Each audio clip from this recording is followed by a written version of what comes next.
থেকে 10 লাখ টাকা। 8 থেকে 10 লাখ টাকা। এই 8 থেকে 10 লাখ টাকা আপনার শুধু জালের কথা বললেন নাকি নৌকার জাল সহ? ইন্ট্রোলা সব সহ। তো এই যে দেখতেই পাচ্ছেন আমি যে জালের উপরে শুয়ে আছি, এটা কারেন্ট জাল না, এটা সুতার জাল। এই জালে যদি মাছ আটকা পড়ে যায়, এই জাল থেকে বের হওয়াটা খুবই কষ্টকর। একটু দেখাই যে তারা এই মাত্র পদ্মা নদীর একদম টাটকা ইলিশ মাছ উঠাইছে। ভাই একটু কষ্ট দিলাম। এই যে দেখেন একদম টাটকা নদীর ইলিশ মাছ দেখছেন।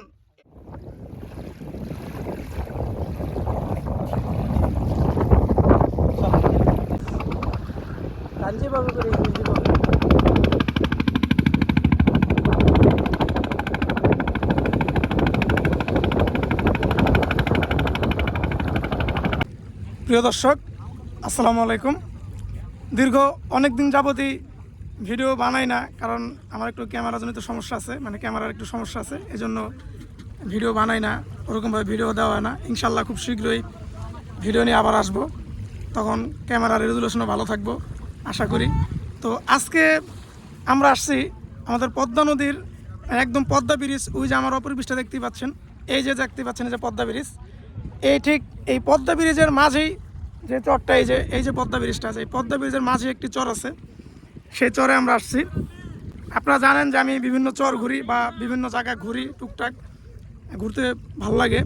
তো আজকে যেখানটাতে আসছি, যে চরটাতে আমরা আছি, এই যে এখন যে চরটাতে দাঁড়ায় আছি, এই চরটা এক সময় অনেক বসত বাড়ি ছিল, আমাদের বাসাও এখানে ছিল, আমরা ছোটোবেলা এখানে কাটাইছি।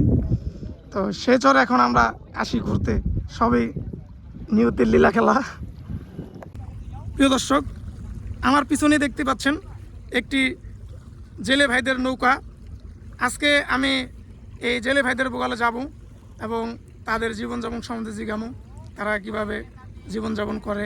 এই নৌকার ভিতরেই মূলত তাদের এই যে সব কিছুই, থাকা, খাওয়া, ঘুমানো, রান্নাবাড়ি এবং কি কর্মস্থান, সব এই নৌকাটার ভিতরেই। একটু ভাবা যায় যে এই একটি নৌকার ভিতরেই সমস্ত কিছু। তো চলুন কথা না বাড়িয়ে আজকে আপনাদেরকে দেখাবো আমাদের জেলে ভাইদের জীবন। এই যে দেখতেই পাচ্ছেন এরকম একটি সময় আমি আসলাম, সে সময় তারা খাইতে বইছে।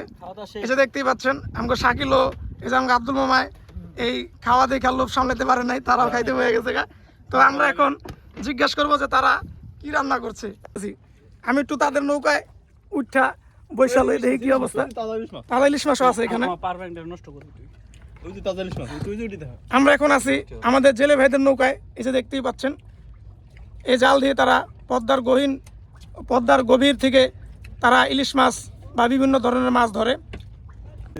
এই যে আমাদের আব্দুল মামা, তার একটা ফেসবুক পেজ আছে, তিনিও নিয়মিত ভিডিও বানায়, তার পেজের নাম আব্দুল হাওলাদার, তিনি গ্রাম ভিত্তিক ভিডিও বানায়। চাইলে আপনারা ফলো দিয়া পাশে থাকবেন, ভিডিও যদি ভালো লাগে শেয়ার করে দিবেন, চাইলে আপনারা আব্দুল মামার পেজ থেকে ঘুরে আসতে পারেন। তো আজকে আমরা এই যে জেলে ভাইরা কি রান্না করছে সেটাই দেখবো। তার আগে একটু দেখাই যে তারা এই মাত্র পদ্মা নদীর একদম টাটকা ইলিশ মাছ উঠাইছে। ভাই একটু কষ্ট দিলাম। এই যে দেখেন একদম টাটকা নদীর ইলিশ মাছ দেখছেন। এইটা ভাই মানে অনেকের খাওয়া এই মাছ স্বপ্ন। হয়তো আপনার শহর অঞ্চলে থাকেন বা দূর দূরান্তে থাকেন, পদ্মার কাছবর্তী যারা না, তারাও মনে করেন যে দূর থেকে এই মাছগুলো মিস করেন। আপনারাও শহরে খান ইলিশ মাছ, আপনারাও খান, কিন্তু কত বছর আগের ধরা সেটা আল্লাহ ভালো জানে। কিন্তু এই যে দেখেন তাজা মাছ ধইরা এই যে নগদে মনে করেন যে খাইতেছে, এই যে একটা শান্তি, এই শান্তি ভাই বইলা বুঝান যাবো না, মানে না আসলে পদ্মার পারে বুঝতে পারবেন না। এই যে দেখেন এখানেই তারা রাত্রে ঘুমাসে এবং এখানেই মনে করেন যে রান্না বান্নার ব্যবস্থা আছে। যে দেখতেই পাচ্ছেন এই যে নৌকার ভিতরে, ছোট্ট একটি নৌকার ভিতরেই তাদের ভাসমান জীবন। এই যে আমাদের জেলে ভাইরা, তারা খুব দিনরাত পরিশ্রম করে বিদায় আমরা মনে করেন যে ভালো সুস্বাদু মাছ খাইতে পারি। এই যে দেখতেই পাচ্ছেন আমি যে জালের উপরে শুয়ে আছি, এটা কারেন্ট জাল না, এটা সুতার জাল। এই জালে যদি মাছ আটকা পড়ে যায়, এই জাল থেকে বের হওয়াটা খুবই কষ্টকর।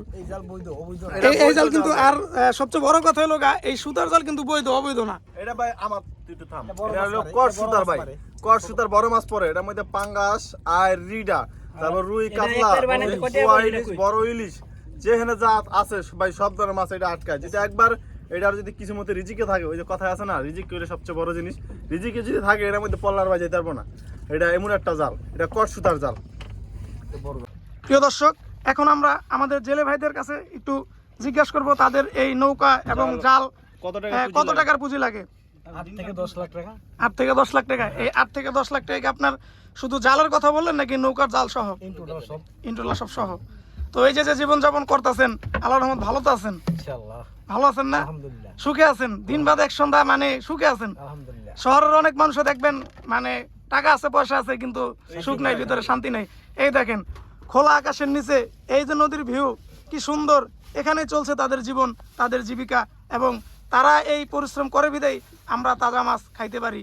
তাদের সাথে কিছুটা সময় থাকতে পেরে আমরা আনন্দিত, এবং তাদের যেই সুখ আমরা কিছুটা হইলেও টের পাইলাম বা অনুভব করলাম জীবনে।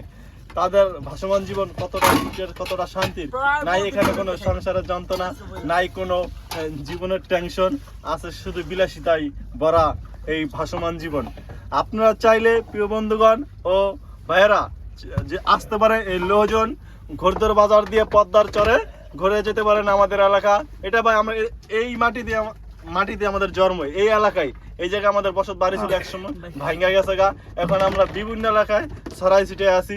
এই রাব্বি, রাহিম, ওই যে আমার ভাগনা সাকিল, তারা আমরা একই এলাকায় ছিলাম। আর সেই জায়গায় আজকে আমাদের ঘোরা জায়গা হয়ে গেছে। এই জায়গায় আমাদের বাপের ভিটা মাটি ছিল একসময়, এখন নদীতে ভাঙ্গা নিয়ে গেছে।